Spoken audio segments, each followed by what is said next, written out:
very destructive conditions, that would be a major part of the solution. It's not something that's just handled at home. We're talking about remediation. On all of that, I agree with Mr. Thiel. It needs to start as fast as possible. It needs to be paid for by the federal government. But it's a tremendous problem to fix as much shoreline as America has to fix, and as much shoreline as New York City and Long Island need to fix.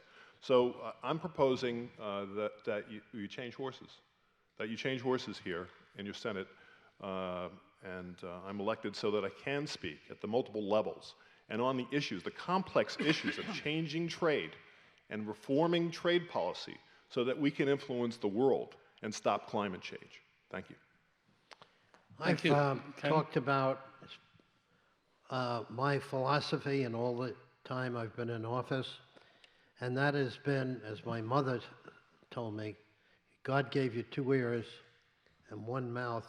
2 ears, listen, work with people, and get something done. On this, the supervisor and the town board have done yeoman's work, have been terrific on what needed to be done. It required 2 people like Assemblyman Thiel and myself to stand behind them because their plan was good. It required more sand to be both long and wide requirement. And that was what we supported, the town board. And you know, the Army Corps of Engineers, the last meeting I was at, said, you know, that's a pretty good plan. So a lot of time a representative has to work with people and make sure that they know that at a state level that their state representatives are behind them, not pontificating in many different ways to bring a new solution that is not in the best interest of the people locally. Thank you. The next question, I'm going to go to the backup question. As most of you know, and some of you perhaps don't, there is a proposition on this year's ballot, and unfortunately, it's going to be on the back of the ballot. So please make sure you turn the ballot over so you see it. I would like to ask a question about that proposition to all the candidates. The proposition basically, and please, I'm not quoting, this is as close as I can remember it. It's 2 points having to do with the CPF and water quality. The first point is to extend the CPF funding, I don't remember the exact year, but it's, I think, through 2050, if I'm not mistaken. And the other is to be allowed to use 20% of the CPF money for water issues. And I would like to hear from the 3 candidates how they feel about this proposition, whether they are in favor of it or opposed to it. And we'll start with Ken. Yeah. Well, 2 of the 3 of us were the sponsors of this.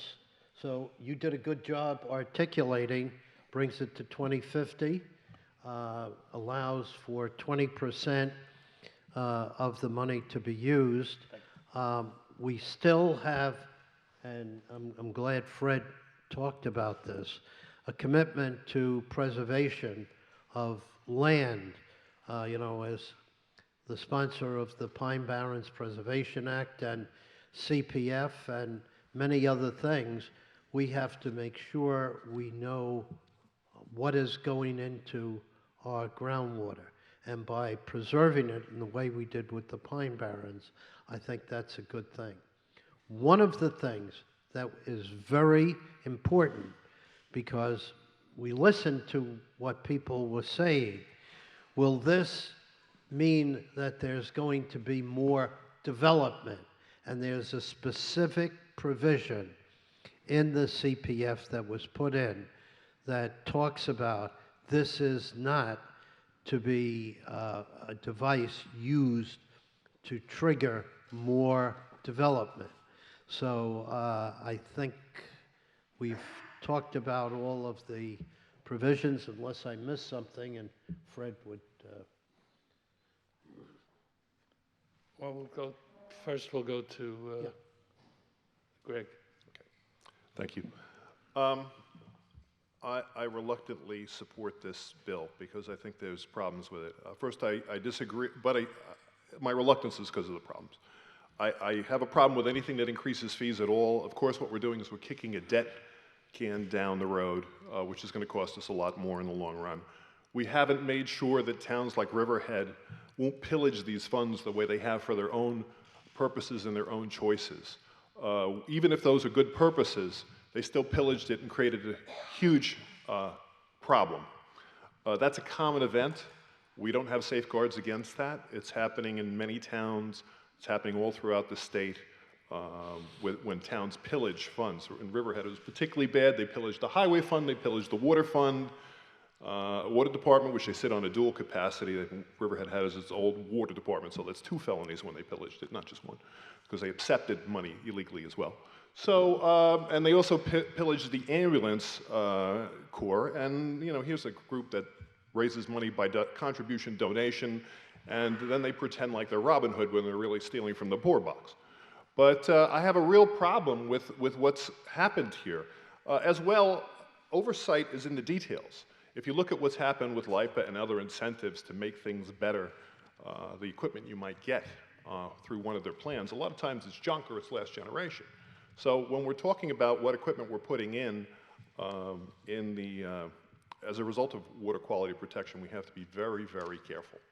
And but I do reluctantly support the plan. I think we have no choice because of what we've done, and we don't have the money coming in to replenish it. Okay, Fred? Yes, yes, I do support this. And as has been said, it's really 20 and 20. It's 20 additional years for the fund. It is 20% for water quality projects that are specifically defined under state law as to what those projects can be. That's number one. And what does that mean from a financial point of view? Well, being conservative. The fund has generated roughly $90 to $100 million a year over the last few years since the recession ended. And we're estimating, just taking an average and saying $75 million a year, roughly it would generate about $1.5 billion. It's win-win. It's more money for open space, $1 billion more for open space. It's $500 million for water quality. The second thing that I would just point out is that as far as the use of this fund, it has to be, because of legislation, the language we put in, it has to be audited every year by an independent auditor. When there have been issues with the fund, they have been quickly discovered because of that, and they've been corrected. And the third thing I just want to emphasize again, because as was said, you have to flip over the ballot, the paper ballot that you have now, the optical scan, you put it in the machine. It's a bad memory, but it's like trying to take the SAT. You have to fill in those little circles. Well, the front side of the ballot is the candidates, including us, including the President of the United States, all on the front side. And because of the President of the United States race, I call that the R-rated side of the ballot. You have to flip the ballot over. You flip the ballot over, that's where the propositions are. And this is Proposition 1 in every one of the 5 East End towns. That's the G-rated part of the ballot. Because the Community Preservation Fund, it's suitable for all ages. You can discuss it with your children and grandchildren. So here's the one thing where you can cast a vote this November for something you may not be happy with your choices on the front side of the ballot, but there's at least one vote that you can feel good about this November, and that is to vote to extend the Community Preservation Fund. Thank you. This question is for Mrs. LaValle and Thiel only. The question is, everyone seems agreed that nitrogen is the principal contributor to the decline of water quality. Why has not New York State banned nitrogen fertilizing of lawns on the East End? And Fred, you want to start with this one? Sure. Senator LaValle and I actually have a bill that would do just that, and not just nitrogen, but phosphorus, because a lot of it is phosphorus. But it is a hard bill to get through in the state legislature. At the very least, I think we should be able to give that authority to local towns and villages to be able to do that. You know, there is a balance here also, but I think the one area where we can all agree is that when you're talking about ornamental shrubs and lawns and residential use, especially out here, we need to really significantly reduce that amount. When you get to agriculture, we've got to balance, obviously, the economic needs with the environmental needs. It's a little bit more difficult. But, you know, listen, I am firmly in support of that. We sponsor legislation to do just that. It has just been an extremely difficult piece of legislation to get through in the state legislature. Ken? Yeah, I think Fred hit the nail right on the head. There's no doubt about it. It's very, very difficult. I try, and my wife try to be good environmental stewards. I mean, we have a compost heap. We recycle the smallest of things. So we wanted to take it one step further. We wanted to take care of our lawns organically. Well, all I could tell you, maybe I didn't have the right person to undertake that task that the person was paid for, but I went from having a terrible lawn to no lawn. So most people on my block very proud of their lawns, and that's what we fight. We fight pride that people take in their home ownership and making their house the prettiest and so forth. The most important thing is to file a bill, and over time it begins to gain supporters. So that's the first step in any enterprise, and that we've both done. Well, you should look at the positive side. With no lawn, you don't have to mow it. Greg, would you like to comment on this, or you don't have to? Just briefly, I take a little bit of a different perspective on some of this than the average person, because I have a business background. One of the things I proposed, and I'm trying to build support for, is to have organic processing plants for food in Long Island. To have the state co-sponsor this, guarantee loans, put together a plan to empower it. I have a neighbor, his name is Rex Farr. He's an organic farmer, and he produced the first organic wine on Long Island. He couldn't get it organic certified because there was no processing plant. Now, besides the fact that the more organic food growing we do does eliminate phosphorus and nitrogen, it creates more money. It's a premium product. So a lot of farmers are complaining that the next generation of kids are moving away. They don't want to stay. They don't want to stay in farming. Money is certainly an incentive. Getting the new trucks and new equipment. And, well, organic produce makes a lot more money.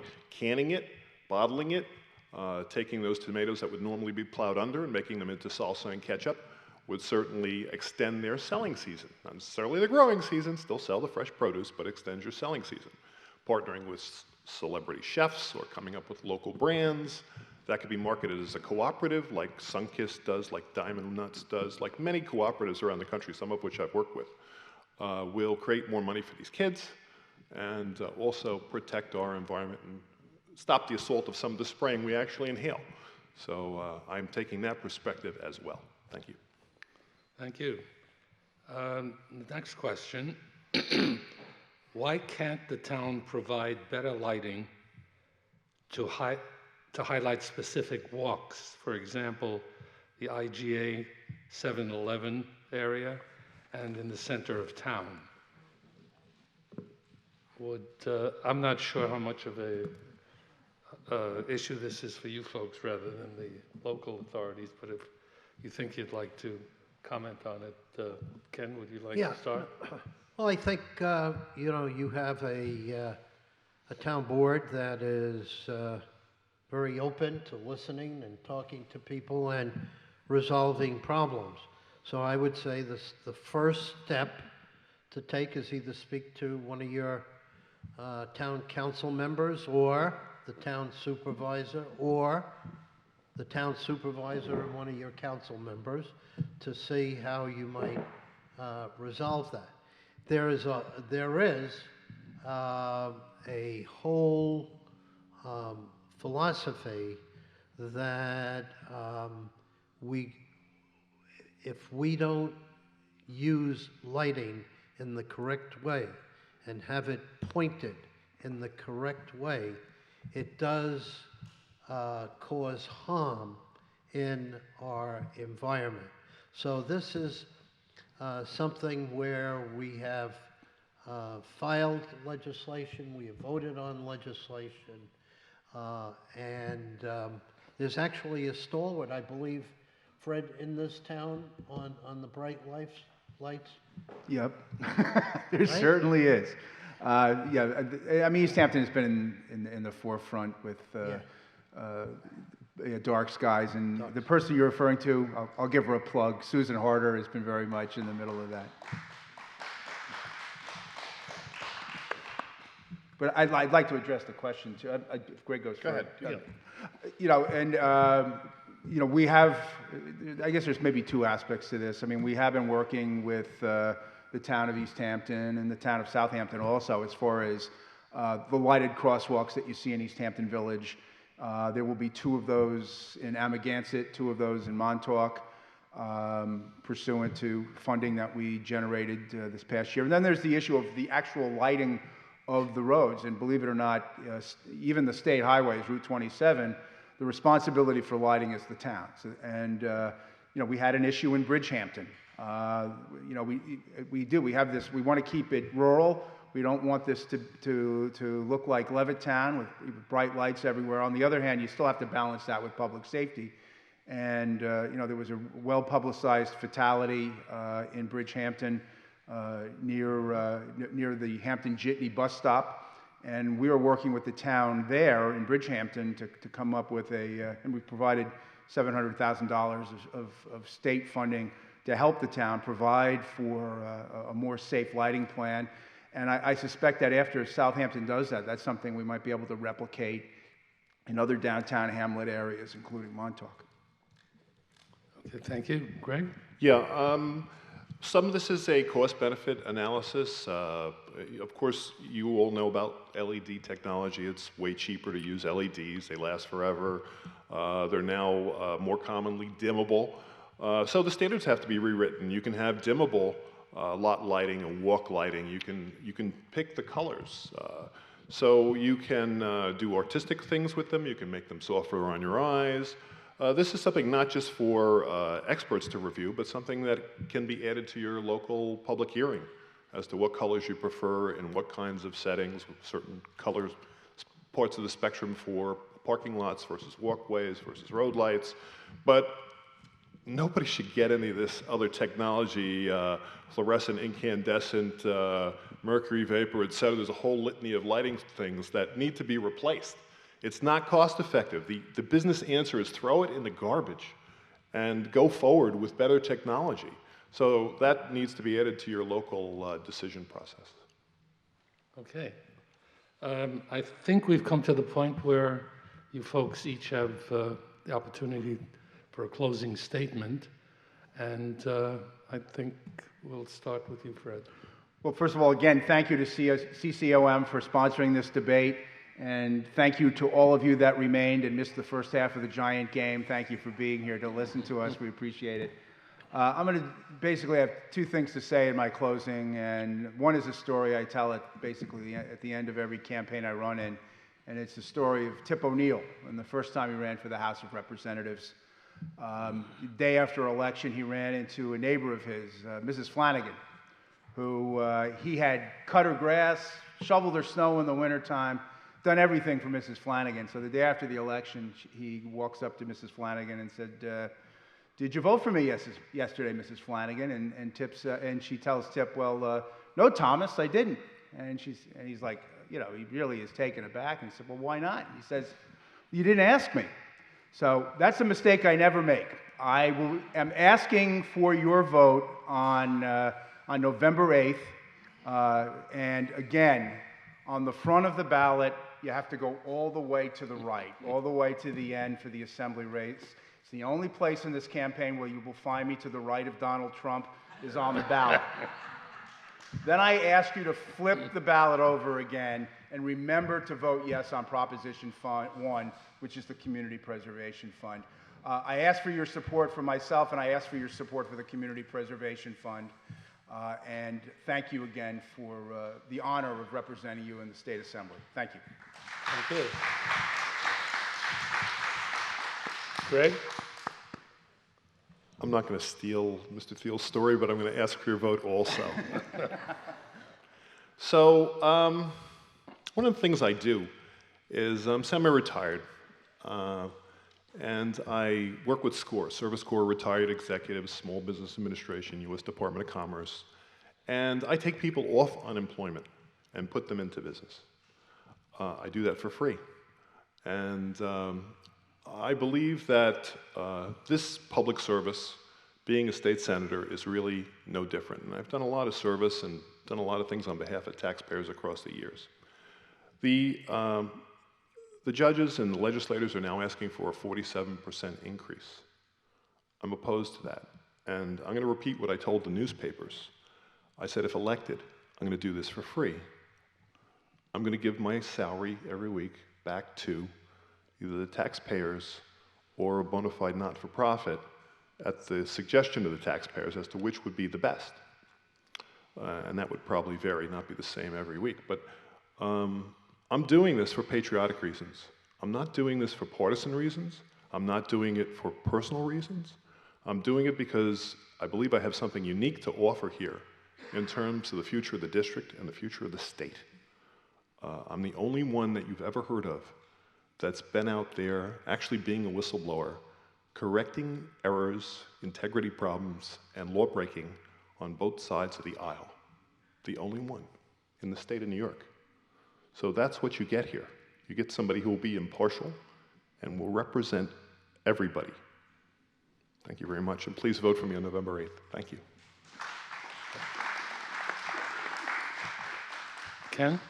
I'm running for state senate, not for controller, like my opponent is. I want to thank CCOM for many years of dedicated service to both the environment and for hosting things like this. And what I want to talk about just a bit is something for the last number of years that I've really dedicated myself to and certainly had help with my, as I call him, my partner, is healthcare for East Hampton. I believe that the arrangement putting Southampton Hospital with Stony Brook, which will be imminent in a number of weeks, that should all come together. But we're talking about clinical care right here in East Hampton. That is critically important. When I started, both East Hampton and Southampton were medically underserved. And one of the things that I pledged was to turn that around. We're talking about people's lives, and that is critically important. A lot has changed for the better, but we have a long way to go. And when we look at the year 2020, which is, I think, the goal for that clinic to open up, I think it will change your health life immeasurably. And I am committed to completing that goal, that vision that I had many years ago. I ask you for your vote. Thank you. Thank you all for coming. And please don't forget to vote on the 8th of November.